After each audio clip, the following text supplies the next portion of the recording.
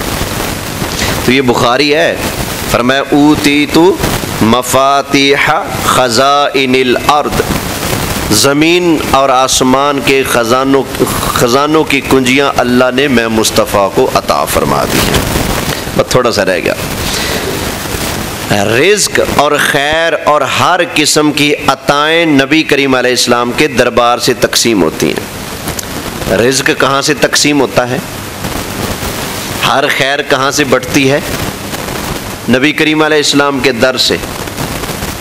حدیث سنا دوں، بخاری شریف جلد پہلی صفحہ 16 ورکے دا پاسا کھبا، نبی کریم علیہ السلام نے فرمایا انما انا قاسم واللہ یعطی، فرمایا لوگو دیتا اللہ ہے، بانٹتا میں مصطفیٰ ہوں۔ دیتا کون ہے؟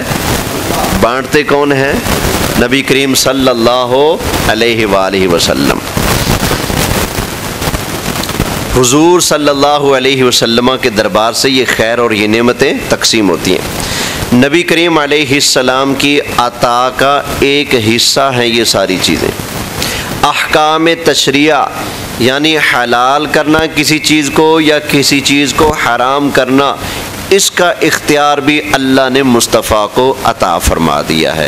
ابھی آیتیں پڑھ چکا ہوں، یحل لہم الطیبات ویحرم علیہم الخبائث ولا یحرمون ما حرم اللہ ورسولہ، یہ بھی سورہ توبہ کے اندر سے میں پڑھ چکا ہوں۔ تو حلال اور حرام دونوں کا اختیار اللہ نے مصطفیٰ کو دیا ہے۔ اسی طرح کسی چیز کو فرض کرنے کا اختیار بھی اللہ نے مصطفیٰ کو عطا فرمایا۔ سرکار نے فرمایا حج فرض ہے، ایک صحابی نے کہا ہر سال، سرکار چپ ہو گئے۔ پھر فرمایا حج فرض ہے، غلام نے کہا آقا ہر سال، چپ ہو گئے۔ پھر فرمایا حج فرض ہے، غلام پھر بولا آقا ہر سال، فرمایا چپ کر جا، لو قلت نعم لواجبت، اگر میں ہاں کہہ دیتا تو ہر سال فرض ہو جاتا۔ تو پتہ چلا فرض کرنے کا اختیار بھی دیا ہے۔ نبی پاک علیہ السلام نے تراویح جماعت سے 3 دن پڑھی، پھر نہیں پڑھی۔ صحابہ سے فرمایا میں روزانہ اس لیے نہیں پڑھتا، اگر میں روزانہ پڑھوں تو تمہارے اوپر فرض ہو جائے گی۔ کیا ہو جائے گی؟ فرض ہو جائے گی۔ تو پتہ چلا سرکار اگر چاہتے تو فرض کر دیتے کہ نہیں۔ خود فرمایا او مسواک کر کے وضو کیا کرو، تمہارے مشقت اور تکلیف کا مجھے بڑا احساس ہے، اگر تمہاری تکلیف کا احساس میں مصطفیٰ نہ کرتا تو ہر وضو کے ساتھ مسواک کو فرض کر دیتا۔ سمجھ آ گئی نا؟ تو پتہ چلا فرض کرنے کا اختیار بھی اللہ نے دیا ہے۔ اور جس چیز کی اللہ نے اجازت دی ہو نبی پاک اس کو منع بھی کر سکتے ہیں۔ 4 شادیوں کی اجازت ہے کہ نہیں؟ بولیں ہے کہ نہیں؟ یہ اور گل ہے، رب اجازت دیندا ہے، ساڈیاں بیویاں اجازت نہیں دیندیاں۔ رب مندا ہے کر لو، میرے نبی مصطفیٰ فرماتے نے نکاح کثرت نال کرو، 2 3 4 شادیاں کریا کرو، رب بھی فرماندا ہے، نبی پاک بھی فرماندے نے۔ لیکن ساڈیاں بیویاں فرماندیاں نے ساڈا ارشاد منو۔ او ظالمو ساڈا حق کھان والیو، او تانوں خدا پوچھے۔ توجہ ہے بھائی، یہ نکاح کوئی عیب والی بات نہیں۔ میرے آقا علیہ السلام نے پردہ فرمایا تو سرکار کے نکاح میں 11 بیویاں تھیں۔ سرکار کے صحابہ کسی کے 8 نکاح، کسی کے 10 نکاح، کسی کے 12 نکاح، کسی کے 4 نکاح، کسی کے 6 نکاح، وہ اکٹھے نہیں، 4 کیے، ایک فوت ہوگی تو ایک اور کر لیا، ایک اور فوت ہوگی اور کر لیا، طلاق دی تو ایک اور کر لیا، یوں کر کے. سمجھ آ گئی نا بھئی؟ یہ شادی کوئی عیب نہیں.